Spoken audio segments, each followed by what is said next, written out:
Hello everyone, welcome back to my channel ইস্যুস cooking diary.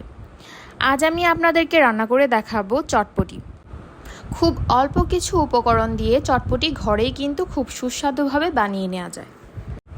প্রথমে আমি মটরগুলোকে খুব ভালোভাবে ধুয়ে 5-6 ঘন্টার জন্য ভিজিয়ে রেখেছিলাম। মটরগুলো ভালোভাবে ভিজে গেলে আমি এগুলোকে সেদ্ধ করে নিয়েছি এবং চটপটিতে যা যা উপকরণ লাগবে সবগুলোই আমি রেডি করে নিয়েছি। এবার তৈরি করব চটপটির টক। চটপটির টকে কিন্তু আমি সামান্য পরিমাণ রাঁধুনির চটপটি মশলাটা ইউজ করেছি, এতে চটপটির স্বাদ খুবই ভালো হয়। মটরগুলো সেদ্ধ হয়ে গেলে আমি কিছুক্ষণ অপেক্ষা করে তারপর গরম গরম একটা বাটিতে মটরগুলো ঢেলে নিয়েছি।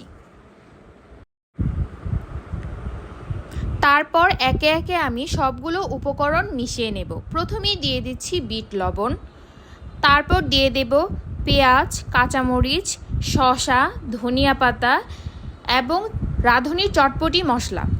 এখানে আমি পরিমাণ মতো লবণও মিশিয়ে নিয়েছি। সবগুলো মশলা একসাথে মিশিয়ে নিয়ে তারপর চটপটিটা ভালোভাবে একটি বাটিতে সার্ভ করতে হবে।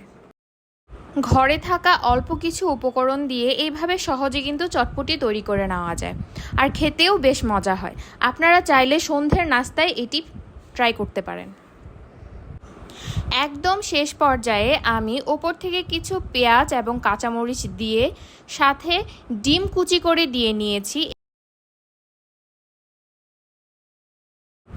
এবং আমি আগে থেকে বানিয়ে রাখা টক এতে অল্প পরিমাণে দিয়ে দিয়েছি। আমি এখানে কিছু নিমকি অ্যাড করেছি। আগে আমি কিছু নিমকি ভেজে রেখেছিলাম, এতে উপরে যে ফুচকাটা দেয় সেটার স্বাদ কিছুটা হলেও পাওয়া যাবে এবং খেতেও বেশ মজা লাগবে। এইভাবে খুব কম উপকরণ দিয়ে কিন্তু আমি চটপটিটি তৈরি করে নিয়েছি। আপনাদের কাছে যদি আমার রেসিপিটি ভালো লেগে থাকে তাহলে অবশ্যই আমার চ্যানেলটি সাবস্ক্রাইব করে যাবেন। ধন্যবাদ।